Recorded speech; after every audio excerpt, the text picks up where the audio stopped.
Well, although Kalamazoo College has this wonderful, rich history of being engaged in international issues for 50 years, I do think that most colleges and universities have awakened with a quickening to the fact that we really do live in a global culture, and we must educate our students to cross borders with ease.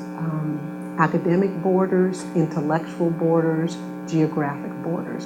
And so I think all institutions now are trying to figure out, within the context of their resource base and their educational philosophy, how do we make this happen? And the Fulbright then becomes an incredible opportunity, particularly if the institution has decided that they're going to address this issue through their own curriculum, as opposed to sending students abroad because of the cost and because as our student population changes, all students cannot go abroad. Some are working, they have other responsibilities. We have many more college students now who are 23 and older.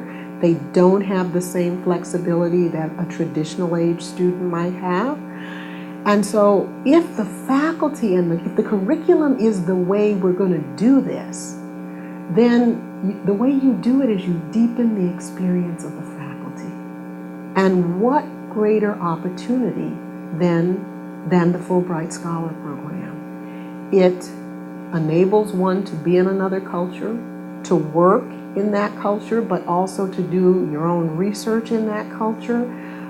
You're living in that culture, so you bring back both a deepened intellectual piece, but a very deep experiential piece.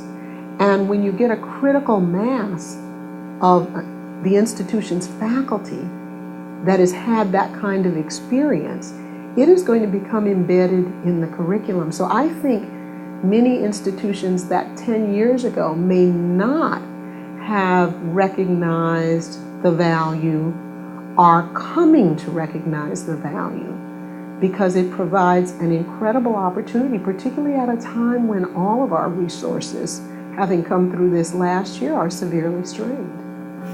Well, I think presidents have the bully pulpit sometimes, but I also think provosts are incredibly important in this work as well. I think if the president is able to say, this is the direction that we're taking, and we are taking this direction for the following reasons, I think empowering the provost then to engage the faculty, and beyond the faculty, other aspects of the institution in this work. One of the things that we found that was very important was we set aside a little pot of money for all categories of staff to have some time abroad. And we sent teams abroad that included a support person. We even had a couple of people from physical plant go, administrators and faculty, and they went to our study abroad sites. And they had an opportunity to interact with Rolla-like people, but also to come to know where our students were going. And so I think a huge piece of it is first of all, the motivation.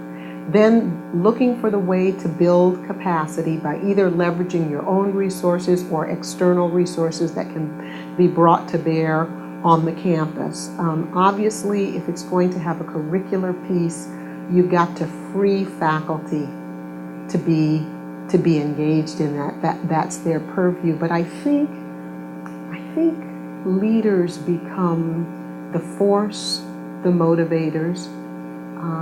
Another important piece of that motivation is the reward system. Are we rewarding faculty for this kind of work? If it's an institutional priority, how do we acknowledge it?